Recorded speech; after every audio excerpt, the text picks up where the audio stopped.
नमस्कार दोस्तों, आइए सुनते हैं आज की सुंदर कहानी जिसमें भगवान विट्ठल जी ने अपने परम भक्त संत नामदेव पर कृपा बरसाई।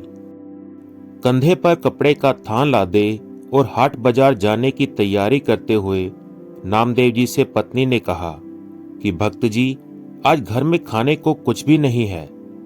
आटा, नमक, दाल, चावल, गुड़ और शक्कर सब खत्म हो गए हैं। शाम को बाजार से आते हुए घर के लिए राशन का सामान लेते आइएगा। भक्त नामदेव जी ने उत्तर दिया कि देखता हूं, जैसी विट्ठल जी की कृपा हो। अगर कोई अच्छा मूल्य मिला तो निश्चय ही घर में आज धन धान्य आ जाएगा। तो पत्नी बोली, संत जी, अगर अच्छी कीमत ना भी मिले तब भी इस बुने हुए थान को बेचकर कुछ राशन तो ले आना। घर के बड़े बूढ़े तो भूख बर्दाश्त कर लेंगे, पर बच्चे अभी छोटे हैं, उनके लिए तो कुछ ले ही आना। जैसी मेरी विट्ठल जी की इच्छा। ऐसा कहकर भक्त नामदेव जी हाट बाजार को चले गए। बाजार में उन्हें किसी ने पुकारा, वाह साईं, कपड़ा तो बड़ा अच्छा बुना है और ठोक भी अच्छी लगाई है। तेरा परिवार बसता रहे। ये गरीब ठंड में काम काम कर मर जाएगा।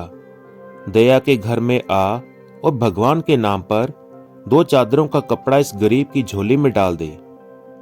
भक्त नामदेव जी, 2 चादरों में कितना कपड़ा लगेगा जी? भिखारी ने जितना कपड़ा मांगा, संयोग से भक्त नामदेव जी के थान में कुल कपड़ा उतना ही था और भक्त नामदेव जी ने पूरा थान उस भिखारी को दान कर दिया। दान करने के बाद जब भक्त नामदेव जी घर लौटने लगे तो उनके सामने परिजनों के भूखे चेहरे नजर आने लगे। फिर पत्नी की कही बात कि घर में खाने की सब सामग्री खत्म है, दाम कम भी मिले तो भी बच्चों के लिए कुछ तो ले ही आना। अब दाम तो क्या, थान भी दान जा चुका था। भक्त नामदेव जी एकांत में पीपल की छांव में बैठ गए। जैसी मेरे विट्ठल की इच्छा। जब सारी सृष्टि की सार पूर्ति वो खुद करता है तो अब मेरे परिवार की सार भी वो ही करेगा। और फिर भक्त नामदेव जी अपने हरि विट्ठल के भजन में लीन हो गए।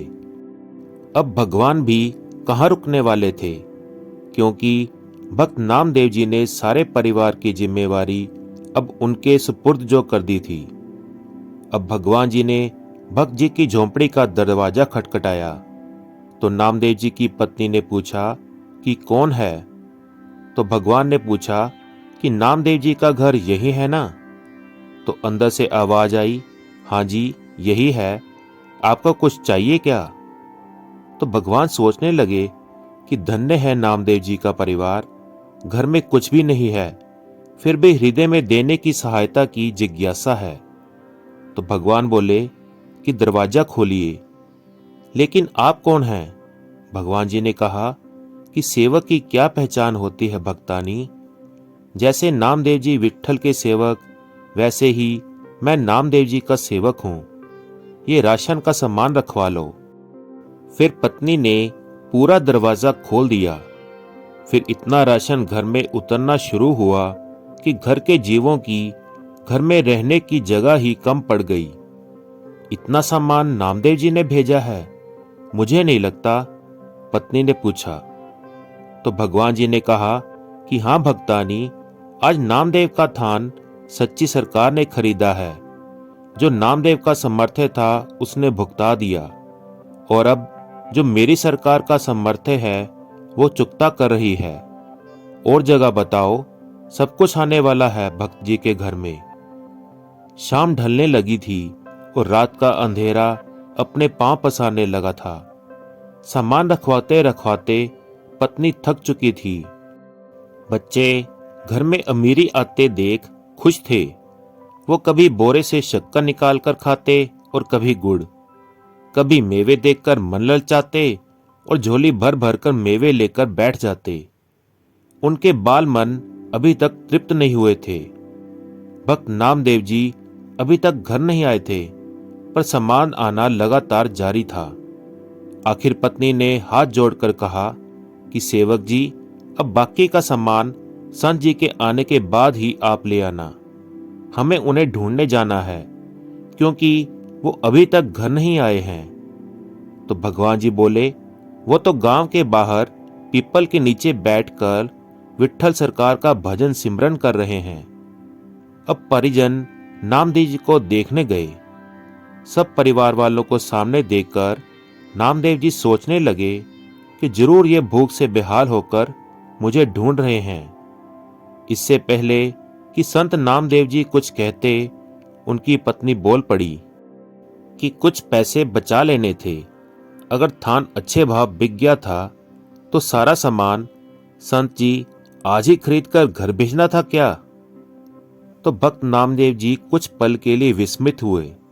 फिर बच्चों के खिलते चेहरे देखकर उन्हें एहसास हो गया कि जरूर मेरे प्रभु ने कोई खेल कर दिया है।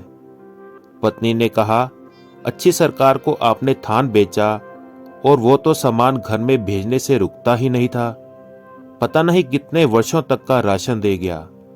उनसे विनती करके रुकवाया कि बस कर, बाकी संत जी के आने के बाद उनसे पूछकर कहीं रखवाएंगे। तो भक्त नामदेव जी हंसने लगे और बोले कि वो सरकार है ही ऐसी, जब देना शुरू करती है तो सब लेने वाले थक जाते हैं। उसकी दया कभी भी खत्म नहीं होती। वे सच्ची सरकार की तरह सदा विद्यमान रहती है। तो दोस्तों, कैसी लगी आपको ये कहानी? अगर अच्छी लगी तो दोस्तों के साथ शेयर करना ना भूलें और इसी प्रकार की अच्छी अच्छी और सुंदर कहानियाँ सुनने के लिए चैनल को फॉलो करना और सब्सक्राइब करना ना भूलें। धन्यवाद। जय विट्ठल भगवान।